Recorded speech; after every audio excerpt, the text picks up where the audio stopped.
ఒడిశాలోని ఓ హైవే. రాత్రి సమయం కావడంతో వాహనాల రద్దీ లేదు. ఎలాగూ వెహికల్స్ రావట్లేదు కదా అని ఓ పేద రిక్షావాలా హైవే పైకి రిక్షా తొక్కుకుంటూ వచ్చేశాడు. సరిగ్గా అదే సమయంలో ఓ ట్రక్ శరవేగంగా అట్టే దూసుకొచ్చింది. ట్రక్ డ్రైవర్ రిక్షావాలాను గమనించేంత టైం లేదు. బ్రేక్ వేసేలోపే ప్రమాదం జరిగే పరిస్థితి వచ్చింది. సరిగ్గా అదే సమయంలో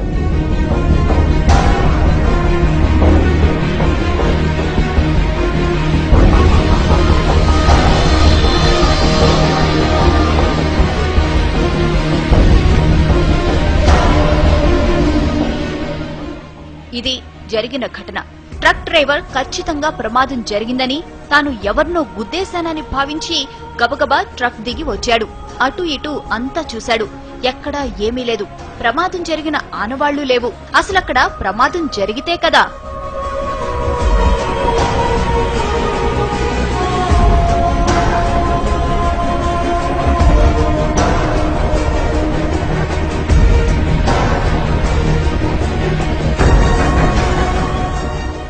రిక్షావాలాను రక్షించిన అదృశ్య శక్తి అతణ్ణి రోడ్డు పక్కన విడిచిపెట్టింది.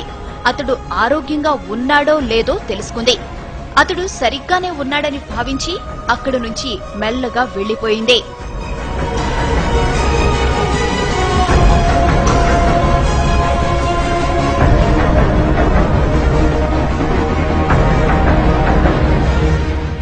ఇంతకీ ఆమె ఎవరు? అంత వేగంగా ఎలా వచ్చింది? ప్రమాదం జరగకుండా ఎలా అడ్డుకోగలిగింది? ఆమె రాగానే మెరుపు ఎందుకు వచ్చింది? ఇలా ఎన్నో అనుమానాలు, ఎన్నో అంతుచిక్కని ప్రశ్నలు.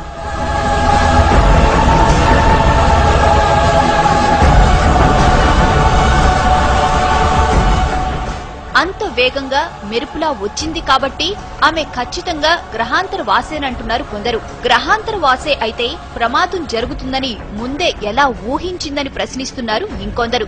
అసలు గ్రహాంతర వాసికి మనిషిని రక్షించాల్సిన అవసరం ఏముందంటున్నారు. పైగా తల వరకు కప్పుకున్న డ్రెస్ కోడ్, నడక, నడత అన్నీ మానవుల తరహాలోనే ఉన్నాయి. అందుకే ఆమె గ్రహాంతరవాసి అనేందుకు అవకాశాలు లేవంటున్నారు ఇంకొందరు.